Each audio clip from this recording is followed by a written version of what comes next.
searching for greatness in a sea of the dying and shameless. A sea of the aimless. I don't wanna be one of the nameless. I'ma wake up with the mind. Belum menyaksikan video ini, pastikan bosku jangan lupa subscribe. Karena subscribe itu gratis plus bonus tonton video terbaru setiap harinya. Jangan lupa ya.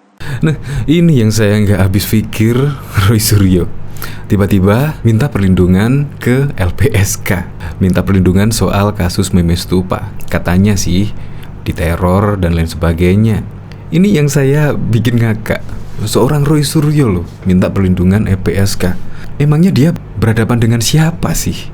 Kok sampai minta perlindungan seperti itu? Padahal ya cuma gara-gara kasus Meme Stupa aja. Tetapi menurut saya sih agak lebay ya sampai meminta perlindungan di LPSK. Ya seharusnya kalau Anda mengkritik, apalagi orang nomor 1 di Indonesia, dan bahkan diduga Roy Suryo juga menghina agama tertentu, ya seharusnya udah tahulah konsekuensinya. Konsekuensi dengan cuitan Roy Suryo sendiri, bukan malah meminta LPSK, meminta perlindungan terhadap LPSK. Ini di luar logika saya ya, menurut saya sih. Biasanya kalau di LPSK itu ya korban pelecehan atau apa gitu ya, yang orangnya itu tidak punya power, tidak punya kekuatan, biasanya minta perlindungan di LPSK. Ini dari Alex Tam 878. Panci bikin ngakak. Coba kita lihat komentar-komentarnya ya. Cemen amat lu Roy, perlindungan yang diberikan sebagai saksi pelaku K. Kayaknya disamperin Siddhartha dalam mimpi. Dia jadi korban pencabulan kah? Si Panci soak. Kalem, kata dia istrinya juga siap jadi jaminan. Aku yakin LPSK gak berani nerima, takut pancinya digondol Sugro. Korban pembodohan. Parah nih orang, kandangin Roy Suryo. Iya seharusnya dia sadar lah dengan cuitan yang seperti itu akibatnya seperti apa. Pastikan jelas banyak orang yang marah. Apalagi yang kemarin juga tetap mengkritisi kebijakan pemerintah. Seharusnya dia harus menerima lah risikonya seperti itu. Apalagi mengkritiknya tidak memakai data-data yang valid.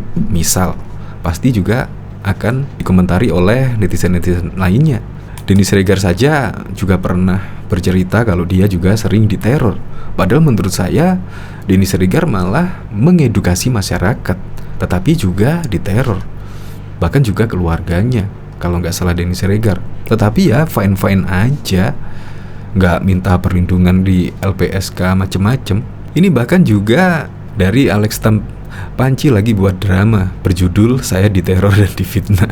Ya seharusnya dia introspeksi diri lah. Yang kemarin juga pada waktu Borobudur tiketnya mau naik, Roy Suryo ya menggugah Meme Stupa yang mirip gambar Presiden Joko Widodo. Itu apa juga?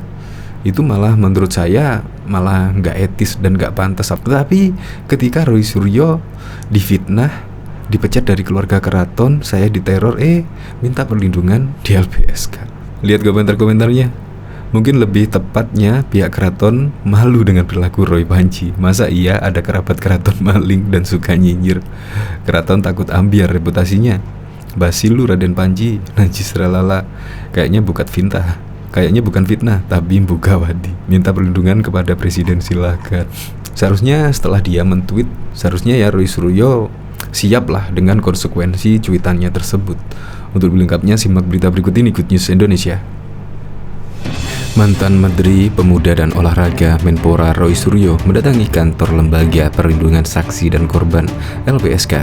Roy Suryo datang LPSK untuk meminta perlindungan saksi terkait kasus Meme Stupa Candi Borobudur. Pengacara Roy Suryo, Pitra Romadoni, mengatakan permintaan perlindungan saksi itu telah diajukan oleh kliennya pada 16 Juni 2022.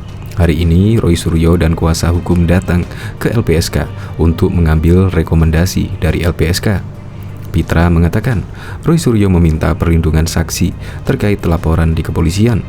Seperti diketahui, Roy Suryo sebelumnya melaporkan 3 akun penggugah pertama Meme Stupa Candi Borobudur yang diedit mirip Presiden Joko Widodo. Kami telah resmi membuat laporan polisi terhadap 3 pemosting pertama dan pengedit Meme Stupa Candi Borobudur.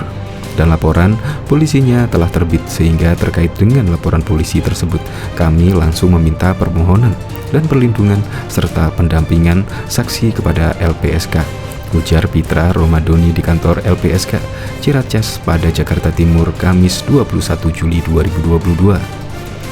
Roy Suryo mengaku diteror. Dalam kesempatan sama, Roy Suryo menjelaskan alasannya meminta perlindungan saksi dan korban kepada LPSK. Roy Suryo mengaku menerima teror setelah kasus postingan meme stupa bergulir. Saya banyak sekali mengalami teror, bukan hanya teror secara media sosial. Ada beberapa media abal-abal, saya sebut begitu ya, yang dengan sangat sadis itu sudah fitnah. Bahkan menyatakan saya dipecat dari keluarga keraton di Jakarta, dibikin arak-arakan dan lain-lain. Itu fitnah, ujar Roy Suryo. Roy Suryo juga mengklaim menerima teror secara non-teknis. Ancaman juga datang kepada keluarganya. Jadi, bukti-buktinya ada semua, yaitu teror kepada saya, bahkan teror yang sifatnya non-teknis. Saya tidak bisa menceritakan apa itu teror non-teknis. Ya, itu saya alami.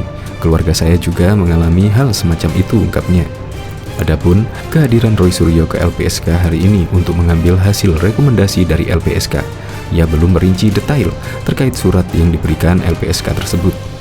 Jadi makanya saya berterima kasih kepada Lembaga Perlindungan Saksi dan Korban yang pada hari ini sudah menyampaikan detailnya. Saya terus terang saja belum bisa menunjukkan, karena itu baru akan kita terima, tutur Roy Suryo.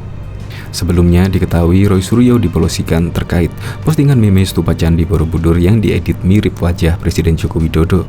Postingan Roy Suryo dinilai telah melecehkan umat Buddha. Ada 2 laporan terhadap Roy Suryo terkait dengan postingan meme stupa Candi Borobudur yang diedit mirip Jokowi.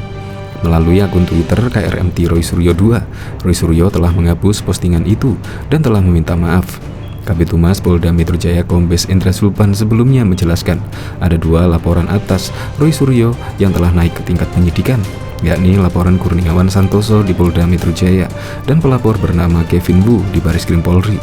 Artinya, 2 laporan polisi yang telah dipelajari dan dilakukan pemeriksaan dinaikkan yang statusnya dari penyelidikan ke penyidikan karena telah memenuhi adanya unsur pidana di dalamnya, kata Sulpan di Polda Metro Jaya pada Jakarta Rabu 29 Juni yang lalu. Roy Suryo sendiri telah diperiksa sebagai terlapor di kasus tersebut pada Kamis 14 Juni yang lalu. Roy Suryo diperiksa hampir 11 jam oleh kepolisian. Roy Suryo telah membuat laporan ke Polda Metro Jaya terkait meme stupa Candi Borobudur ini. Roy Suryo melaporkan 3 akun yang menurutnya adalah penyebar pertama meme stupa tersebut. Menurut pengacara Roy Suryo, Pitra Romadoni, kliennya juga adalah korban dan bukan pembuat atau penyebar pertama meme stupa. Pitra mengatakan kliennya hanya menyampaikan kritik dalam meme stupa Candi Borobudur. Beliau termasuk korban juga. Karena apa? Karena yang dipermasalahkan itu kritiknya, bukan memenya. Kritik yang dipermasalahkan itu apa? Nggak ada yang dipermasalahkan, kata Pitra di Polda Metro Jaya pada Jakarta Senin 11 Juli 2022.